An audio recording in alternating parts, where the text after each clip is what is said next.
La fête de la musique se célèbre chaque 21 juin à travers le monde depuis 1982. Quel regard pour la musique congolaise à l'émergence des nouveaux artistes? Quels en sont les contenus?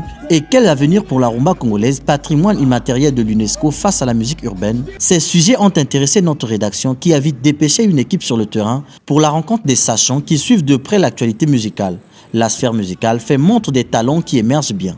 À une époque, j'ai été bercé par la musique congolaise de G7, de Bana Poto Poto, d'Extra Musica, Doudou Kopa et bien d'autres. Et j'ai quand même eu l'impression qu'après la mort de Bienvenu Feignant, c'est anecdotique, hein, que la musique congolaise avait connu une espèce de chute du point de vue de la popularité. Et au fur et à mesure qu'on avance, en tout cas depuis la période Covid jusqu'à maintenant, on est en train de sentir comme une espèce de renaissance, de retour. Il y a plusieurs artistes, notamment ceux de la scène urbaine, qui sont en train d'investir les espaces et petit à petit de se faire leur place. Aujourd'hui, on voit un peu comment Tidiane Mario a une popularité éblouissante, comment il réussit à remplir des espaces, à susciter l'hystérie lorsqu'il est présent quelque part. On voit comment Afar Antsena réussit à s'insérer dans cette génération que les réseaux sociaux poussent. Fête de la musique est le slogan qui encourage les musiciens amateurs à se produire bénévolement dans les rues et espaces publics. L'organisation de nombreux concerts gratuits permettra à un public aussi large d'accéder à des musiques de toutes sortes et origines. La prolifération des jeunes artistes musiciens laisse à désirer en raison de leur contenu jugé non éducatif. La musique s'adapte à la réalité et le vrai problème, c'est l'encadrement. Le problème, c'est une question d'inspiration. Ils sont illimités. Et moi, je déplore le comportement de certains jeunes, mes frères artistes de nos jours. Ils ont vraiment du mal à s'adapter. Ouais. Aujourd'hui, la musique, c'est pas forcément raconter des bêtises, mais il y a une manière de chanter pour éviter que ça dérange. Et c'est cette manière-là qu'ils n'ont pas à ces gars-là. Mais ce qui est regrettable, c'est que ce sont des gars. Ils vont aller un peu devant, mais après ils vont s'arrêter. Il y a des thèmes qu'il faut employer, il faut faire des recherches. Est-ce que ces artistes-là, ils prennent le temps d'aller dans les bibliothèques faire des recherches? C'est ça le problème. Voilà. Donc c'est une question d'éducation culturelle. Il y va également de l'environnement. On dit souvent que la musique est le fruit de son environnement. Et donc il faut travailler sur les contenus. Il faut donc en ce moment-là confier des missions aux créateurs.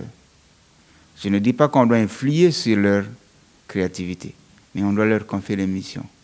Ça veut dire que les responsabiliser de plus en plus et pour qu'ils commencent également à prendre en charge toute la masse populaire qui les suit aujourd'hui à travers les différents contenus. Et c'est là où intervient l'État pour créer des mécanismes de fidélisation, mais aussi de promotion des valeurs, des vraies valeurs.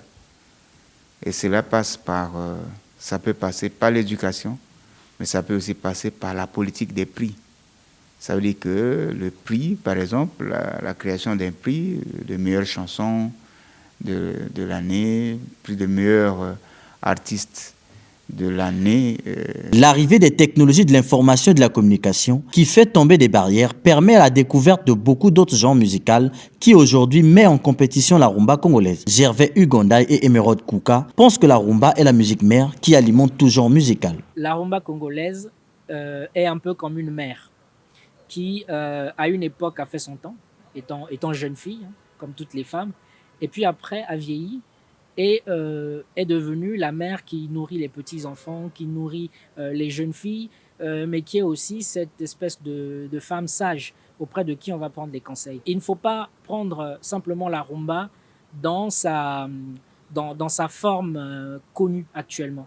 La rumba a subi une évolution historique. D'accord avec moi que musicalement, la rumba que faisait Wendo Kolossoy, années 50, années 60, n'est pas la même rumba qui a été pratiquée par Franco Luambo Makiadi, ni la rumba de Franco la même que celle pratiquée par Papa Wemba, ni celle de Papa Wemba que celle pratiquée aujourd'hui par un Segra Karl, par un Fabregas ou par un Roga Roga. On est artiste à vie, il faut seulement qu'ils changent de paradigme.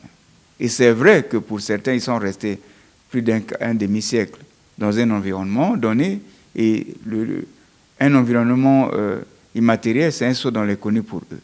Mais tout ça, il faut une phase de transition pour leur donner une nouvelle vie à travers ce nouvel environnement immatériel qui se met en place et qui s'impose. On ne résistera pas à ça, qui s'impose. La fête de la musique au Congo est célébrée par l'organisation des sites de prestations sur l'ensemble du territoire national.